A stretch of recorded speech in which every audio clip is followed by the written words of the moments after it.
Tere, tere! Hull teadlane siin. Ma loodan, et te kõik näete mind ilusti ja ma ei teagi, nii tore, et osalete minu teaduskonverentsil. Juba jälle meil on see järjekorras, ma ei mäletagi enam mitmes, kas mingi 5 või midagi sellist.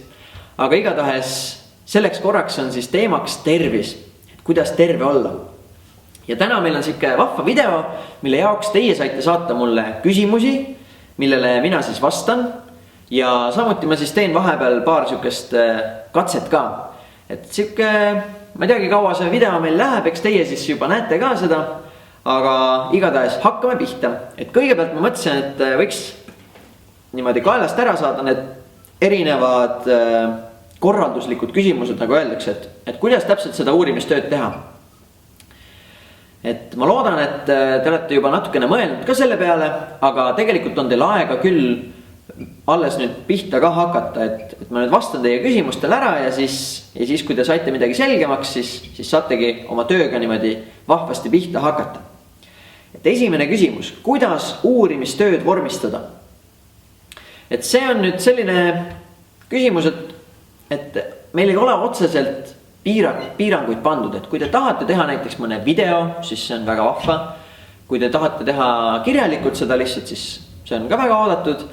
Ja iseenesest vahet ei ole, mida te otsustate teha, siis idee on vist lihtsalt selles, et see vormistus oleks lihtsalt siuke mõistlik, arusaadav ja et seal oleks sellised elementaarsed struktuuri osad olemas. Näiteks kui teil on video, siis teil on alguses ikkagi mingisugune pealkiri ja see, et kes tegid ja lõpuks on siis mingisugune lõpukaader ka veel võib-olla.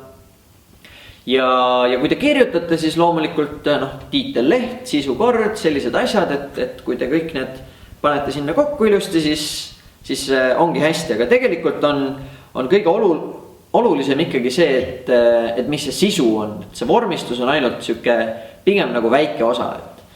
Et ärge selle pärast võib-olla liiga palju ka muretsege. Nii, järgmine küsimus, kas rühma suurus võib olla 11 õpilast? Meil tegelikult on eelistatud sellised 4-6 inimesed rühmad, et põhiliselt juba selle pärast, et siis teil peaks jaguma täpselt enam-vähem kõigile tegevust ja et ei hakkaks nagu väga igav kellelgi. Et aga loomulikult, kui nüüd te tõesti ei taha kuidagi seda 11 last 2 jagada või midagi sellist, siis otseselt nagu piirangut ka ei ole, et võite küll teha, aga tõenäoliselt siis peaks olema ka rohkem seda sisu ilmselt, et kui teil on nii palju õpilasi. Nii, 3. küsimus. Meie tiim koosneb rõkkõpilastest ja lõkkõpilastest. Kellest osad kasutavad liikumiseks ratastooli. Soovime enda töös kaardistada ka ratastooli kasutavate õpilaste liikumist ja kehapuudeta õpilaste liikumist. Kas oleme õigel teel?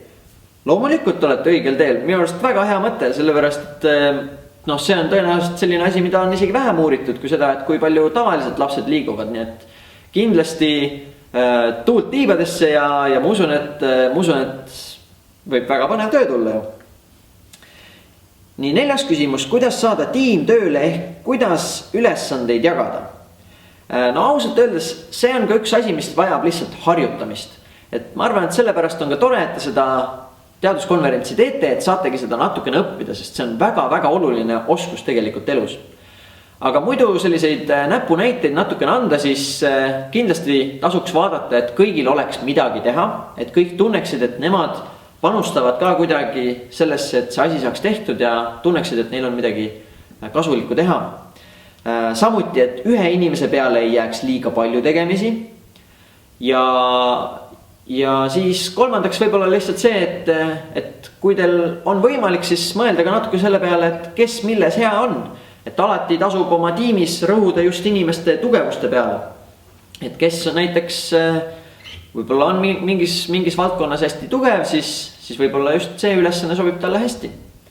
Aga loomulikult ei ole nüüd võistlus võib-olla mõisa peale, et võite ka teistpidi teha, et just, et inimesed saaksid harjutada ka neid külgi, mis neil võib-olla nii tugevad ei ole. Aga nüüd kui suurelt peaksime ette valmistama või millele võiks eriti tähelepanu pöörata? Noh, mida rohkem, seda uhkem. Et eelkõige on oluline ikkagi sisu. Et see, mida te teete, et see annab ka kõige rohkem punkte. Aga üldiselt loomulikult see, et mida rohkem te mõtlete selle peale, et mida võiks teha ja mida rohkem te teete, seda tõenäoliselt parem see sisu ka on. Et, aga ega meil ei ole selliseid täpseid juhtnööre küll. Et muidu võib-olla tundub, et teemegi ainult nii palju ja rohkem ei teegi. Et laske aga minna kõikide ideedega, mis teil tuleb. 6. Miks inimesed söövad ja armastavad kommi, krõpsu, limonaadi ja muud sellist, kuigi see ei ole tervislik? Nüüd me jõudsimegi siis nende küsimusteni, mis on juba sellised sisulised selle tervise kohta. Ja neid on siin paras ports. Aga see esimene on kohe siuke päris hea küsimus, et tegelikult võiks öelda, et vastus peitub natuke selles, et inimesed oma olemuselt või meie kehad on ikka veel üpris sarnased sellele, millised olid siis koopa inimesed. Ehk siis koopa inimesed, ütleme siis sellised eelajaloolised inimesed. Ja siis oli tegelikult just need asjad, mis meile hästi maitsevad, sellised rasvased ja suhkrused asjad, et see rasv ja suhkur tegelikult näitab lihtsalt seda, et selles, mis me sööme, on hästi palju energiat. Ja energia oli tol ajal kõige olulisem asi, mida toidust saada. Sest kõik muud, igasugused need olulised ained, mida me tänapäeval jälgime, need sai inimene toidust üldiselt nagunii kätte. Sellepärast, et lihtsalt see toit, mis saadaval oligi üldiselt tervislik. Aga tänapäeval on inimesed võimelised seda toitu endale ise igasugust tegema. Ja nii me satumegi võib-olla natuke sellesse lõksu, et me teeme seda toitu, mis meile kõige rohkem maitseb. Aga selles hästi maitsvas ehk siis lihtsalt hästi energiarohkes toidus võib olla kõiki neid muid kasulikke aineid võrreldes siis selle energiaga liiga vähe. Ja sellepärast ongi siis natukene probleemne. Ja kusjuures siin kohal ma mõtlesingi, et võiks teha ühe katse ka. Lihtsalt selleks, et te näeksite ka, et tõepoolest toidus on peidus siis just nimelt see energia. Et me sööme ju tegelikult selleks, et me saaksime ennast liigutada ja hüpata, karata ja ka selleks, et meie aju saaks siis tööd teha. Ja just nimelt näiteks suhkrus ja rasvas on seda energiat siis hästi-hästi palju. Aga seda katset me kahjuks siin samas teha ei saa. Nii et hüppame korraks selle katse jaoks siis üles õppeklassi ja pärast tuleme siia tagasi. Näeme.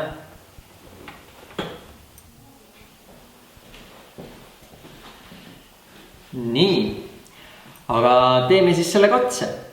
Selle jaoks tegelikult on mul üks päris vahva kemikaal, mille nimi on vesinikperoksiid. Ja võib-olla te olete isegi seda katset näinud, nimelt seda kutsutakse elevandi hambapastaks. Aga miks ma seda siin näitan, on sellepärast, et keemias või ainete sees ongi peidus tihti keemiline energia, mida saab sealt valla päästa. Ehk siis, teeme seda katset siin niimoodi, et ma valan kõigepealt seda vesinikperoksiidi siia välja. Ja nüüd tegelikult toimub siin üks keemiline reaktsioon, kus see vesinikperoksiid laguneb veeks ja hapnikuks. Aga see ei ole siin praegu kõige olulisem ka. Tegelikult on niimoodi, et see toimub siin hetkel küll hästi aeglaselt, aga me paneme selle kiiremini toimima. Ja siis ma loodan, et te näete ka seda, kuidas saab keemilise aine seest energia valla pääseda. Sest ka toit tegelikult on meie jaoks põhiliselt energia. Me sööme seda selleks, et me saaksime joosta, karata, hüpata ja teha igasuguseid vahvaid asju. Mõelda ka sinna juurde kusjuures. Ja siin me laseme siis sellest vesinikperoksiidist energia välja. Ja samamoodi tegelikult meie seedimine nagu päästab valla siis selle energia, mis on toidu sees. Et meie sees on ka erilised ained, neid kutsutakse ensüümideks, mis aitavad meil seda toitu lagundada ja sealt energiat kätte saada. Ja siin kusjuures on ka üks aine, mis töötab hästi ensüümi sarnaselt. See on nimelt kaaliumjodiid, aga hetkel ta on siis selle lagunemisreaktsiooni kiirendiks. ja täpselt samamoodi toimivad ka ensüümid meie sees. Ehk siis nad aitavad meil sellest toidust kiiremini energia kätte saada. Aga noh, teeme siis selle katse ja vaatame, kuidas siit see energia välja tulemine välja paistab. Kas olete valmis? 3, 2, 1. Hopa! No nägite, see oli päris plahvatuslik, jah? Et see oli minu seekordne katse ja lähme edasi tagasi küsimuste juurde. Tere tulemast tagasi, katse tehtud ja lähme aga küsimustega edasi. Järgmine küsimus, miks on krõpsudes nii palju rasva?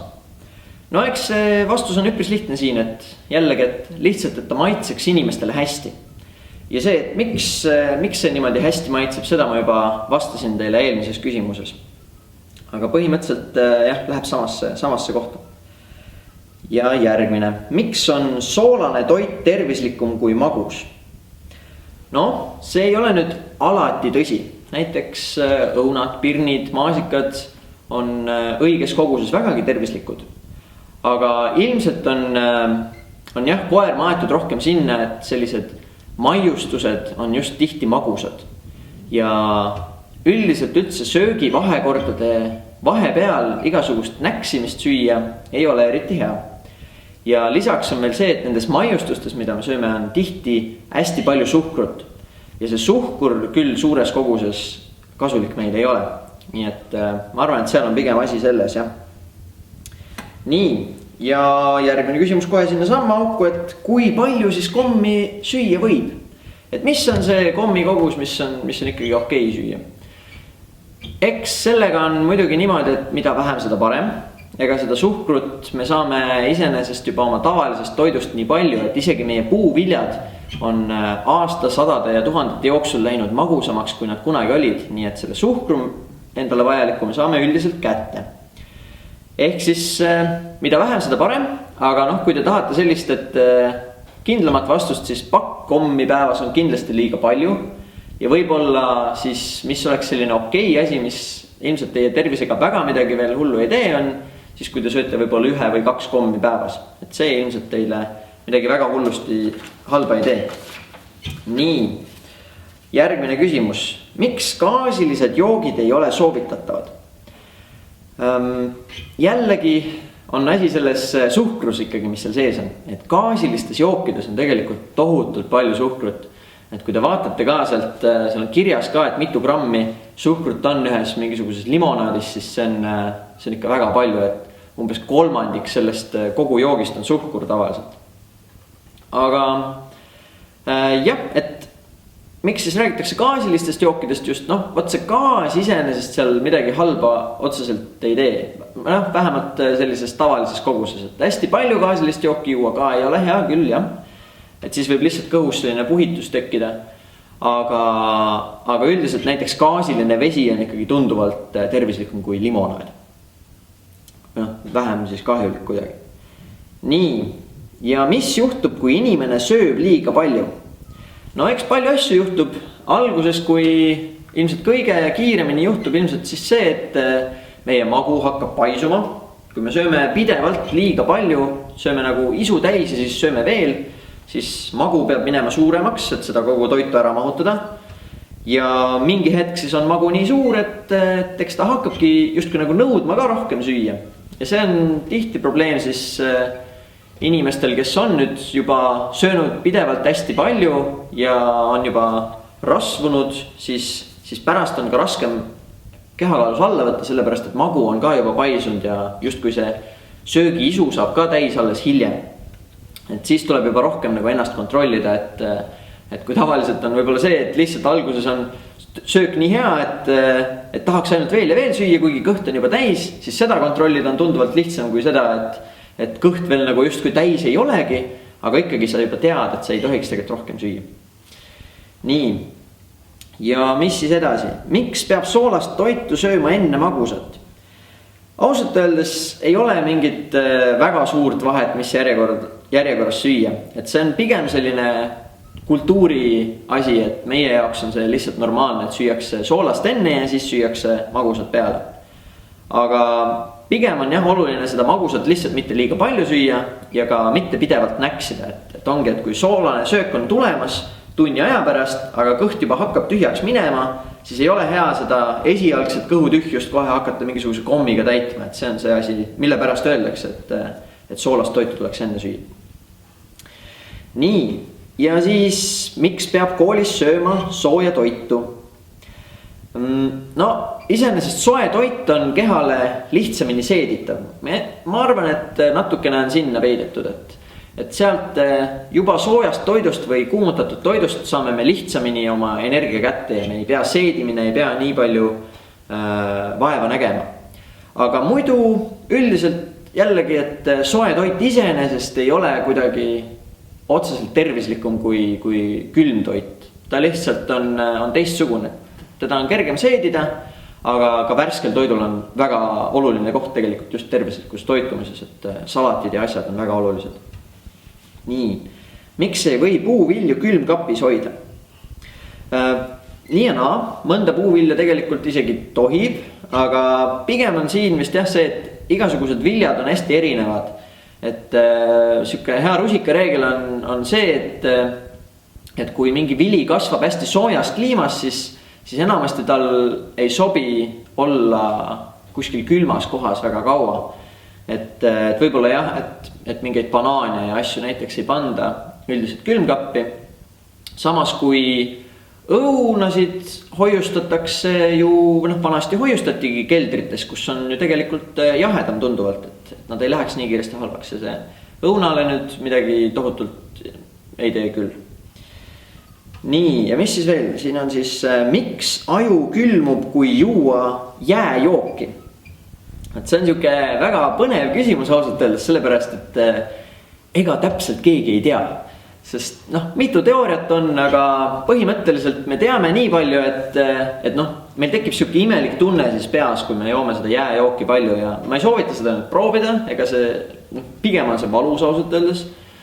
Aga jah, et miks see nüüd siis täpselt toimub, on tõenäoliselt jah see, et meil jooksevad siit ajust tulevad sellised närvid, mis lähevad iga poole meie kehasse laiali.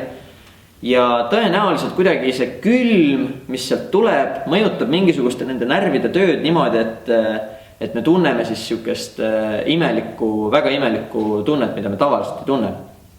Aga mis seal täpselt toimub jällegi, keegi ega tegelikult ei tea. Nüüd, kui palju on inimesel närve? Vot ehk siis neid närvirakke, neid meie ajus ja kehas igal pool olevaid siis närve, millega me juhime oma keha ja nii edasi. See on väga, väga tore, et te juba teate, et sellised asjad üldse olemas on. Ja neid on siis, öeldakse, et umbes 86 miljardit. Ja see ei ole nüüd väga täpne kindlasti, aga see on väga, väga suur number, et mõelge, see on kogu maakera inimesi, kui need kõik korrutada 10-ga, siis me ka vist veel päris nii kaugele ei jõua. Aga ehk siis hästi palju. Ja tegelikult veel põnevam on see, et need närvid on kõik omavahel selliste ühendustega ka. Ja neid ühendusi, neid ma olen kuulnud, et öeldakse, et on üle 100 triljoni. Mis on, see on juba siuke number, et see on ikka väga hoomamatu, et kui suur see üldse on. Et aju on kindlasti üks hästi huvitav asi, et see on, kui arvutid on juba siuksed põnevad, siis aju on kindlasti siuke kõige keerulisem, just kui nagu arvutitest tänapäeval on ta ikkagi tunduvalt keerulisem ja põnevam. Nii, aga ma arvan, et kui me juba närvidest räägime, siis teeks ühe katse ka siia. No nii, hakkame tegema katset, tere Tiiu. Tere. Teeme siis sellise katse, kus mina hakkan oma käega, nüüd ma olen siia ära ühendanud ennast nende elektroodidega ja mina hakkan enda käega juhtima Tiiu kätt. Et selle jaoks on meil siin siis selline masin ja see masin, mida see masin teeb üldse, on see, et ta põhimõtteliselt võtab vastu minu selle signaali, mis tuleb minu ajust ja läheb minu lihasele, et see lihas tõmbaks kokku. Kui ma näiteks pingutan oma sõrmi niimoodi, siis näete, tuleb signaal ja kas te näete, kuidas siin lähevad tulukesed põlema selle peale? Nii, ma proovin natuke paremini fookusse saada, kui ma pingutan, siis tuled lähevad põlema. Ja kui see signaal on siit kätte saadud, siis äge asi, mida me saame veel teha, on saata see signaal siis Tiiu kätte, kes on ka ühendatud meil siin nende elektroodidega ja juhtmetega selle masina külge. Ja mis siis võiks juhtuda, on see, et see signaal läheb ka tema siis närvi peale, mis paneb omakorda tema lihase kokku tõmbama niimoodi, et ta näpud võiksid siis natukene liikuma hakata. No, paneme siis siit selle temapoolse osa masinast ka käima, filmime seda kätt ja vaatame siis, mina pingutan oma kätt siin kõrval, vaatame, kas Tiiu käsi ka liigub selle peale. Liigub. No kuidas on tunne, kas... Väga imelik. Väga imelik tunne, jah, keegi teine kontrollib keha. Ma tõesti ei tee ise seda. No tõepoolest, et mul on siin hea võime niimoodi liigutada kahte kätt samal ajal, aga ühesõnaga, see on tegelikult siuke vahva masin, jah, võite tulla siia kunagi minu juurde vaatama seda ajuprogrammis ka, aga praegu siis väike siuke näide sellest, et kuidas siis meie aju paneb meie lihased liikuma. Tänu sellele me saame üldse liigutada ennast igat pidi, et tegelikult kõik meie liikumised, mis me käte ja jalgade ja millega iganes teeme, tulevad siis meie ajust sellise elektrisignaalina, lähevad meie lihastesse ja kuidagi nende lihaste kokku tõmbamisest tulevad kõik need igasugu vahvad keerulised liigutused kokku. No nii, ja nüüd siis, kus sai see katse nüüd tehtud, siis lähme aga küsimustega edasi. Et järgmine küsimus on mul siin, et mis juhtub, kui inimene on liiga palju nutiseadmes? No, igasugu asju juhtub. Esiteks on muidugi see, et mida tähendab liiga palju? Üldiselt liiga palju on ikkagi see, kui see häirib millegi muu tegemist. Näiteks siis, kui ollakse nutiseadmes, siis kui tegelikult, ma ei tea, ollakse söögilauas või siis, kui saaks sõpradega juttu rääkida, siis selle asemel ollakse alati nutitelefonis, siis see võib häirida igasugu muid asju elus. Ja mida siis, mis siis juhtub, kui inimesed liiga palju on nutiseadmes, siis kõige tavalisem on vist see küll, et keha ei saa piisavalt koormust. Jääme siis, me ei liiguta piisavalt nutiseadmes, enamasti oleks niimoodi istudes ja see siis hoiab meid liiga paigal ja kehal on vaja liikumist. Aga kui see nüüd kasutamine läheb täitsa üle piiri, siis võib tekkida ka selline asi nagu sõltuvus. Ja sõltuvus ei ole nüüd üldse tore asi küll. Et sõltuvus tähendab siis põhimõtteliselt seda, et meie ajus on selline süsteem, kus pannakse erinevate tegevuste kasu siis meie jaoks või mida me tahame teha, sellel on selline järjestus. Ja näiteks, võib-olla sa tahad sõpradega õue mängima minna rohkem kui ma ei tea, pühkida põrandat, on ju. Aga samas see järjestus on meil üldiselt suhteliselt loogiline, meie tavaeluga hästi nagu toimib. Aga kui me nüüd satume millestki sõltuvusse, siis see mingi asi tõstetakse kõikidest teistest asjadest nii palju ettepoole, et see mõnu või see toredus muudest tegevustest justkui nagu kaob ära. Ja see on see oht, mis võib juhtuda, et kui sa kujuta ette, kui sa ei suuda enam elus näha mitte midagi muud nagu nii toreda, nagu oleks nutiseadmes olla, siis see on ju küll üpris tüütu asi. Tegelikult on elus igasugu ägedaid asju. Aga nüüd, mitu meetrit veresooni on meie kehas kokku? No see on umbes 100 000 kilomeetrit.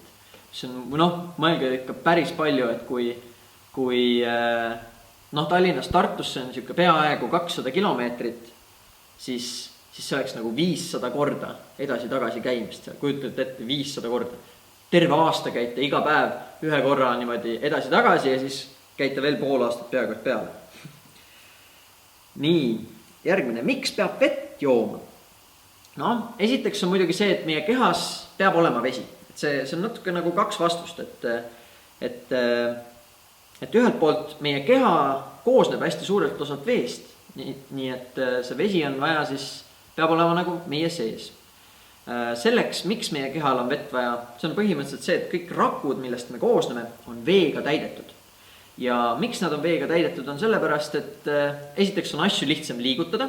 Kui te mõtlete, maa peal te saate kõndida ainult edasi, tagasi, vasakule, paremale, aga vee sees saate ujuda ka ülesse ja alla, eks ole.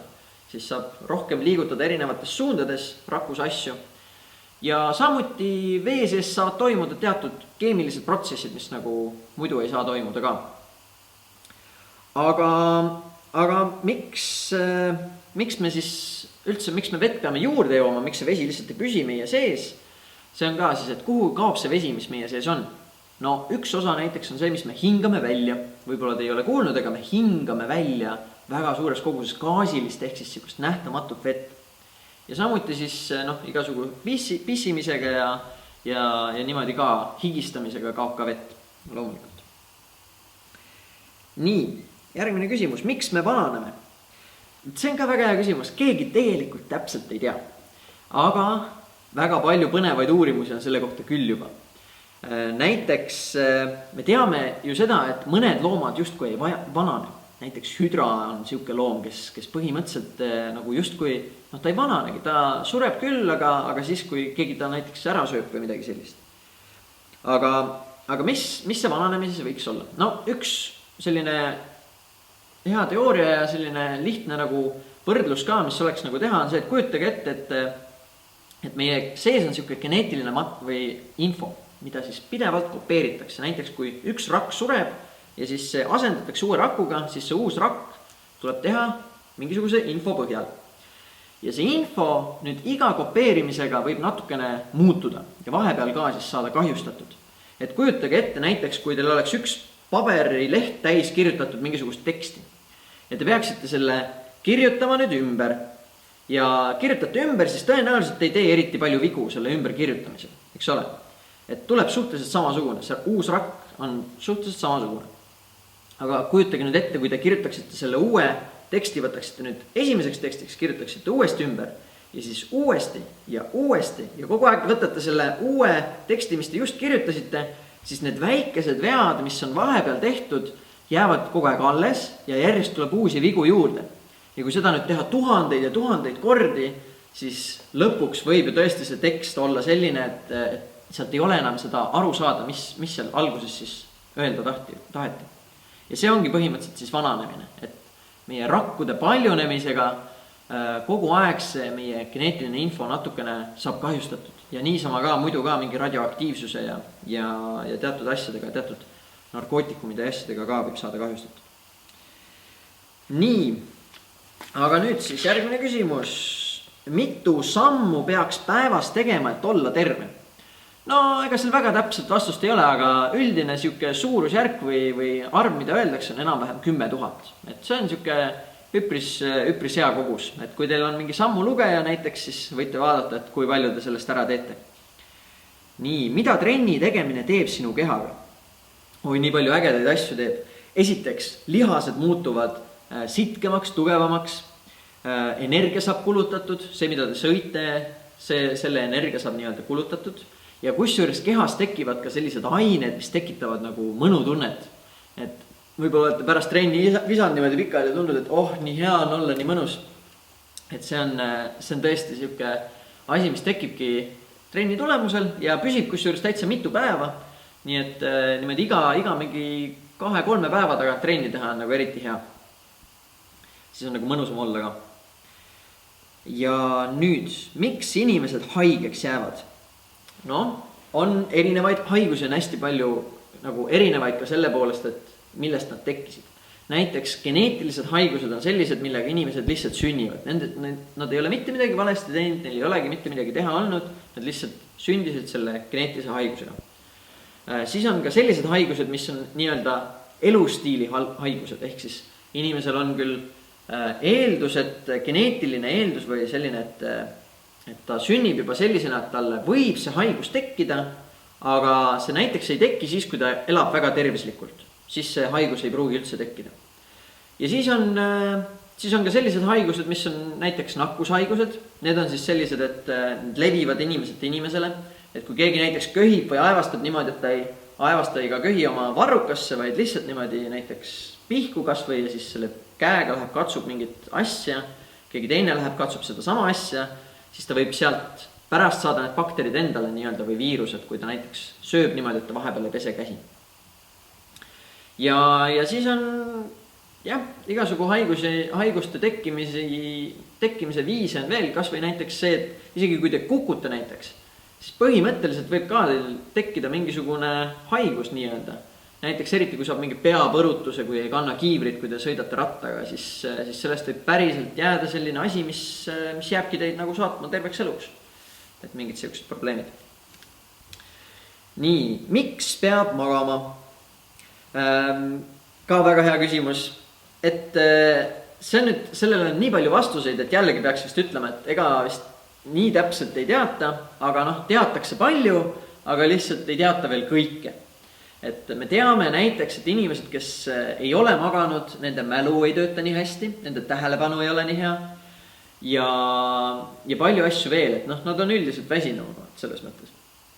Aga mida aju nagu une ajal teeb üldse, see on ka hästi põnev, et meie aju töötab küll ja te võite olla kogenud ka, et te näete ju unenägusid, eks ole. See on küll ainult üks osa unest, aga sel ajal näiteks arvatakse, et inimene loob siis uusi seoseid selle vahel, mis ta on õppinud ja kustutab siis mingisuguseid teisi seoseid ära ka samal ajal.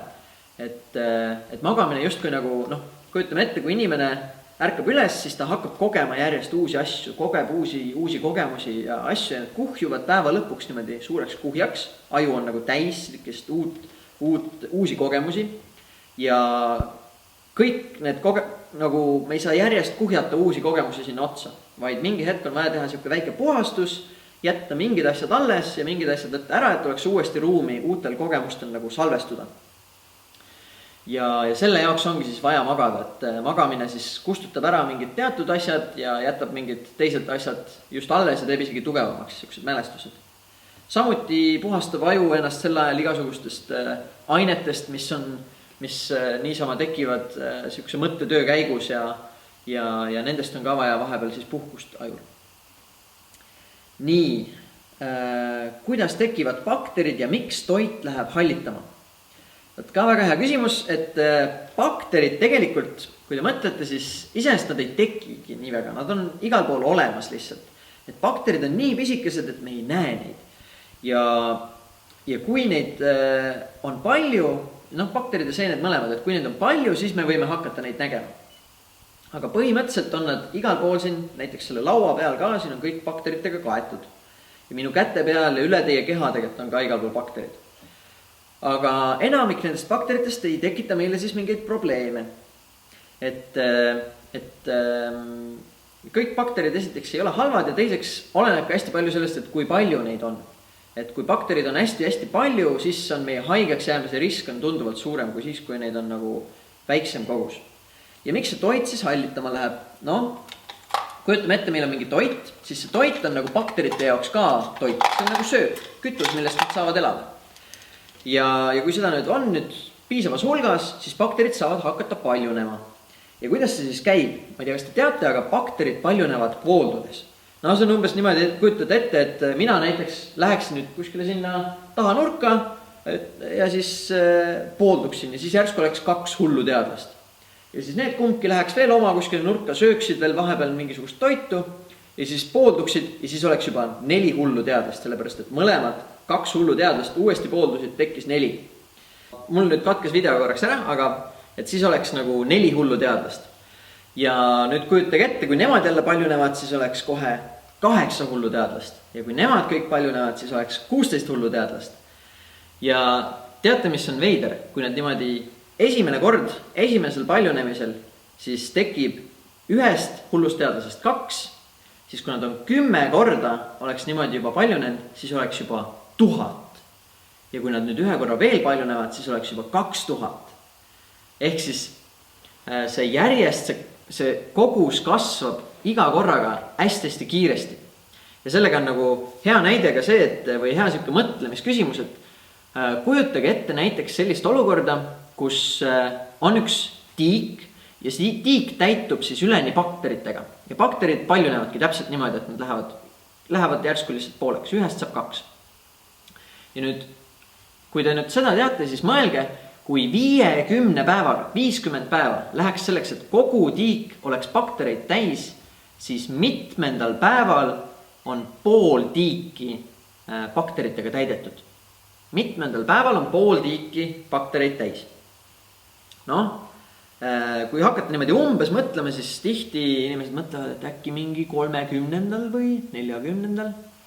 Aga õige vastus on 49. päeval. Sellepärast, et kui enne, kui 50. on kõik täis, siis kui me jagame selle 2-ga, ehk siis viimase päevaga pidi ju jälle kõik niimoodi 2-kordistuma, siis järelikult viimasel päeval oli pool tiiki täidetud. Ja see oleks põhimõtteliselt sama, isegi kui see küsimus oleks, et kui läheks 1000 päeva aega.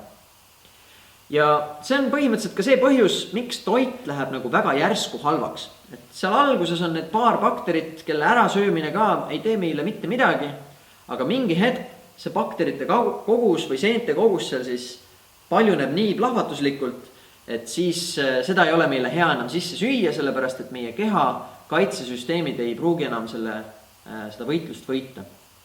Ja me võime jääda haigeks siis. Nii, aga järgmine küsimus. Miks kärbsed munevad munetoidul?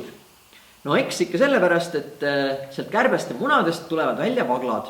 Ja kui kärbsed on siuksed, kes saavad ringi lennata, siis need vaglad ei lenda. Ja loogiline on, et siis neil ei ole nii hea toitu otsida, nad ei saa liikuda nii vabalt. Nii et parem on, kui see kärbes, kes saab lennata, muneb juba toidu või selle oma munad kuskile, kus nendel vakladel on sündides kohe midagi süüa. Et sellepärast nad siis toidu peale munevadki. Nii, ja järgmine küsimus. Miks allikavesi ei lähe halvaks? No allikavesi, see mis tuleb siis allikast välja, on tegelikult põhimõtteliselt see sama vesi, mis tuleb kaevust. Et see on siis põhjaveest tulnud vesi. Ja põhjavesi on siis selline vesi, mis on kuskil seal maa all peidus. Ja seal eriti tõesti ei ela siis mingisuguseid baktereid või vetikaid nii palju, et see on puhas vesi ja seda võib juua. Ja miks ta on puhas? No sellepärast esiteks ka, et kui vesi tuleb siis näiteks vihmane alla, siis ta läheb läbi mulla ja see muld siis võtab endale põhimõtteliselt kõik halvad asjad või kõik igasugused ülejäänud asjad, mis seal vee sees on. Ja alla sinna jõuab siis tõesti siuke puhas vesi. Ja seal ei ole ka valgust, nii et vetikad näiteks elada seal ei saa, bakteritel jälle midagi süüa ei ole, nii et ega seal ei elagi väga midagi, nii et tuleb siuke hea puhas vesi. No võt, aga siis sellega said tegelikult küsimused vastatud. Ma vabandan jällegi, et see video nii hilja teieni jõudis, aga ma usun, et teil oli tegelikult piisavalt ka infot, et hakata juba pihta, nii et kes on juba pihta hakanud oma katseid tegema, siis väga tublid. Aga kes ei ole veel, siis teil on tegelikult täpselt, ma arvan, aega, et ikkagi kõik valmis jõuda, nii et hakake aga kiiruga pihta ja ma soovin teile kõigile palju edu. Ja loodame, et siis näeme kevadel. Tšau!